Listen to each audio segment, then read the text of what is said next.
حضرت ابو ہریرہ رضی اللہ تعالی عنہ سے روایت ہے، رسول اللہ صلی اللہ علیہ وآلہ وسلم نے فرمایا، مومن کی روح اس کے قرض کی وجہ سے لٹکتی رہتی ہے حتیٰ کہ اس کی طرف سے قرض ادا کر دیا جائے۔ حضرت عبداللہ بن عمر رضی اللہ تعالی عنہ سے روایت ہے، رسول اللہ صلی اللہ علیہ وآلہ وسلم نے فرمایا، جو شخص اس حال میں فوت ہو کہ اس کے ذمے ایک دینار ایک درہم تھا، وہ اس کی نیکیوں سے ادا کیا جائے گا، وہاں آخرت میں دینار ہوں گے درہم۔ حضرت ابو ہریرہ رضی اللہ تعالی عنہ سے روایت ہے کہ رسول اللہ صلی اللہ علیہ وآلہ وسلم کے زمانہ مبارک میں جب کوئی مومن مقروض ہو کر فوت ہوتا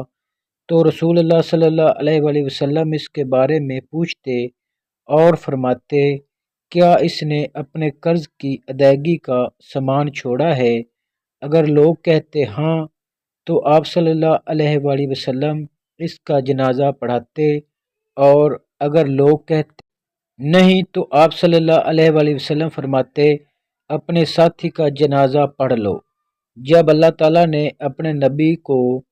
فتوحات اور نصیحتیں عطا فرمائیں، آپ نے فرمایا، میں مومنوں سے ان کی جانوں سے بھی زیادہ تعلق رکھتا ہوں،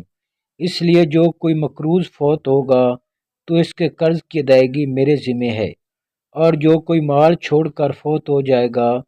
تو وہ مال اس کے وارثوں کا ہے۔